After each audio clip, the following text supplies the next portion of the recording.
Oi, gente. Hoje eu vou explicar para vocês um pouquinho o que são metodologias da pesquisa.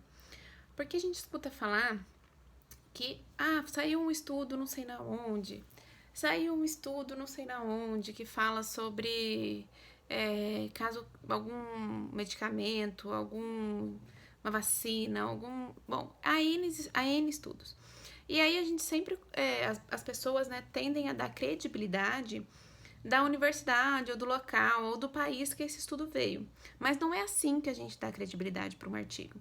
Um artigo, para ele ter credibilidade, para ele ter relevância, ele tem que ser um artigo com bastante evidência científica. E o que significa evidência científica? Eu vou explicar para vocês. Então, a gente tem que analisar uma pirâmide. Eu vou tentar colocar aqui, vou ver se eu vou conseguir, senão eu coloco nos stories, eu faço um destaque assim e falo para vocês.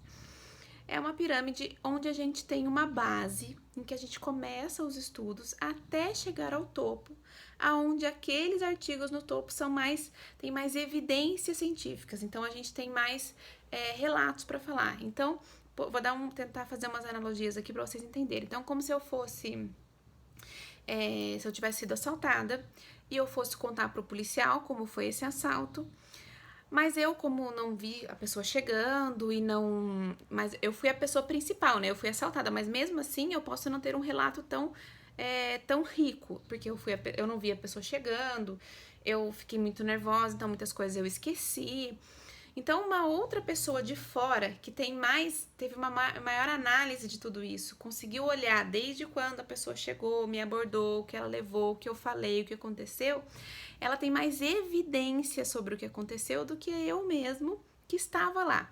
Então, se a gente comparar que eu, por exemplo, sou Harvard e a outra pessoa é uma universidade qualquer, de qualquer cidade pequena, apesar dela ter sido uma universidade pequena, ela tem muito mais evidência científica sobre o ocorrido do que eu, que sou a principal pessoa desse assalto, que as pessoas achariam que eu tenho mais, que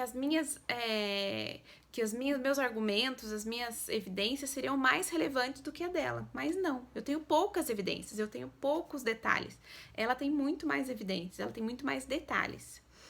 E aí a gente tem que então começar pela base, que ela é a mais larga, que aí nessa base mais larga a gente pega alguns artigos não com não tantas qualidades, assim, a gente pega para estudar, mas a gente vai ter artigos de muita qualidade, tá? A partir desses primeiros, mas os primeirinhos lá, que vão ser os começos, eles não vão ter tanta qualidade porque são artigos iniciais, a gente vai precisar estudar muito os detalhes para depois a gente juntar tudo e partir para o estudo em si. Então, se eu for fazer, por exemplo, um estudo sobre um medicamento, eu vou ter que primeiro entender cada componente desse medicamento. Eu vou ter que entender a reação de cada produto junto com o outro, que eu vou poder colocar como cápsula ou não.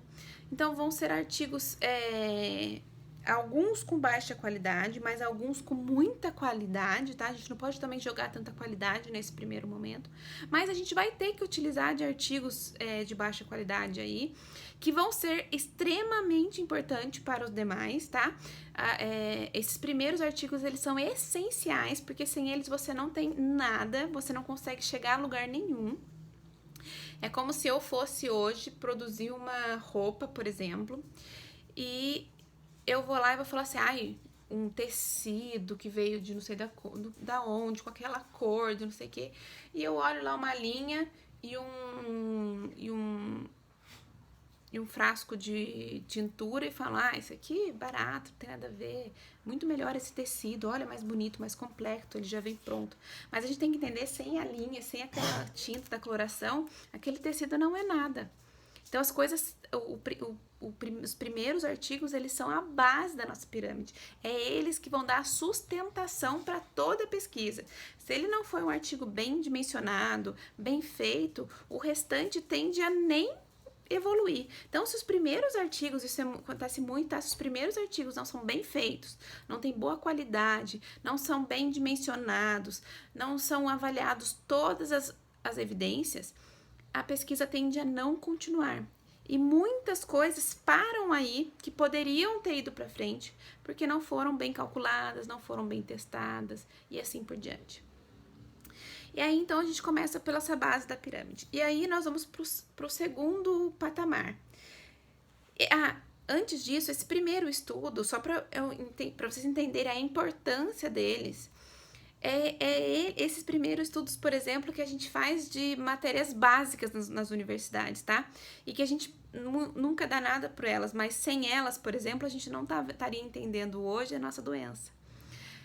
Para quem não sabe, eu fiz mestrado e doutorado em microbiologia e imunologia, são matérias básicas da odonto e de muitas outras universidades, de muitas outras faculdades da área da saúde, como medicina, farmácia, biomedicina, bom, em todas as vertentes da área da saúde, você tem microbiologia, que você estuda os micro-organismos, e a imunologia, que você estuda a resposta do seu organismo frente a esses agentes agressores.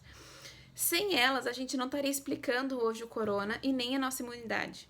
Então, olha para vocês entenderem a importância das matérias básicas dos estudos da base da pirâmide. A gente fala muito certo que base é o que vai perpetuar toda a ciência. Sem as básicas, você não tem continuidade de nada. Igual a gente fala, a sua família é a base do seu sucesso, é a base da sua educação, porque é lá no primeiro não que sua mãe fala pro seu filho, é no primeiro aconchego, é na primeira demonstração de carinho que você vai ter evidência do que e também demonstrar para a criança o que é certo, o que é errado, o que ela pode, o que não pode, e aí você vai construindo a personalidade da criança. E é a mesma coisa nos nossos estudos da área da saúde, a gente vai construindo uma ciência, a gente constrói um pensamento, a gente constrói um estudo através das matérias básicas. Bom, então, nas matérias básicas e nessa pirâmide, na base da pirâmide, que nós vamos estudar, então, os estudos em laboratório, em animais, alguns estudos até da básica não dá pra gente reproduzir, então, por exemplo, alguns estudos que a gente faz, que a gente coleta um pedacinho do cérebro do rato para ver, por exemplo, numa exposição à fumaça ou de uma bactéria, coisa que não dá para você fazer extrapolar para o humano, porque se eu abro uma calotinha ali no cérebro humano, provavelmente essa pessoa vai pegar uma infecção e ela vai morrer, e eu não vou conseguir entender como será esse estudo, e além disso, nenhum comitê de ética vai aprovar um estudo que bota em risco, um risco alto de vida para as pessoas, né? Isso não acontece com os animais. Os animais é mais aceitável que eles tenham um risco alto frente a qualquer pesquisa, visando a perpetuação da espécie humana, visando um medicamento que vai ajudar a milhares de pessoas, certo? Então, o estudo ele é in vitro, ele é feito em células animais, ele é feito em células humanas, mas tudo dentro do laboratório. Na segunda fase, então, a gente passa por relato de caso, que é uma descrição detalhada de casos clínicos sobre aquele estudo que eu quero analisar. No terceiro patamar, eu vou estudar, vai ser um estudo de caso controle. Então, eu vou fazer um estudo observacional retrospectivo. Então, no segundo, que é o relato de caso, eu vou analisar daqui para frente, as pessoas a partir daqui do meu estudo. E vou fazer um relato sobre todo o acompanhamento de mês em mês, semana a semana. O estudo controle são essas pessoas que eu fiz o relato, só que eu vou analisar agora para trás. Tudo que já comprometeu. Esse estudo provavelmente, o do relato de caso já terminou, e eu vou continuar acompanhando essas pessoas para ver o que ela teve, qual foi a evolução de tudo aquilo anteriormente. Então, é um estudo observacional anterior, retrospectivo. E daí nós vamos ter um estudo de corte. É um estudo de grupos que compartilham sempre do mesmo fator em comum. Então, por exemplo, eu vou estudar um grupo que fuma e um grupo que não fuma. Entenderam? Então, é sempre um fator, alguma coisa ali que vai poder interferir nesse meu resultado do meu estudo. E aí, nós vamos passar para os ensaios clínicos. E aí, esses ensaios clínicos, para eles serem relevantes, para eles terem evidência clínica, eles precisam ser randomizados. O que significa isso? Precisa fazer um sorteio das pessoas que vão tomar a medicação ou tomar a vacina ou o que você estiver testando. e das pessoas que vão tomar o placebo. O placebo significa que você vai dar para a pessoa alguma coisa, mas ali não tem nada. Vai ter uma farinha, vai ter água, não vai ter nada. Mas a pessoa que está tomando não sabe. Então, ele é duplo cego, porque a pessoa não sabe o que ele está tomando. Além disso, as pessoas são sorteadas aleatoriamente, quem vai tomar e quem não vai, para eu conseguir ter uma diversidade de idade, gênero, estatura e tudo que possa interferir no resultado deste exame. E por último, nós vamos ter as revisões sistemáticas. Então, nós vamos pegar todos esses artigos randomizados, ensaios clínicos randomizados, um feito no Brasil, na Unesp, o outro feito na USP, o outro feito nos Estados Unidos, na Universidade de Oxford, o outro feito em Harvard, o outro feito no continente africano, o outro feito no continente asiático, o outro no continente europeu, e assim eu vou pegar vários locais diferentes, onde tem uma diversidade, onde possa ter um resultado diferente, e vou analisá-lo um por um, para que eu consiga concluir alguma coisa, ou um percentual em comum entre eles, que eu consiga dar um norte sobre aquela pesquisa, se ela é confiável, se ela produz ou não o resultado que eu quero, ou se o efeito colateral ele é extremamente prejudicial, ou se para a população dos hemisférios mais ao sul, ela tem um resultado, já para o hemisfério norte tem um outro resultado, já ali na linha do Equador, onde tem um clima mais ameno, mais calor, ela possa ter um resultado melhor. Então, é assim que a gente analisa uma pesquisa para saber se ela é ou não relevante, se ela tem. Então, o ideal é você pensar se ela tem ou não evidência clínica e não a universidade que ela veio ou o número de pessoas que elas foram testadas. A gente tem que entender que uma pesquisa com bastante evidência clínica, ela vai ter um grupo com bastante diversidade, um grupo com um número grande de pessoas e randomizado, duplo cego e tudo mais. Então, ela vai ter mais evidência clínica, ela vai estar mais no topo da pirâmide se ela tiver tudo isso.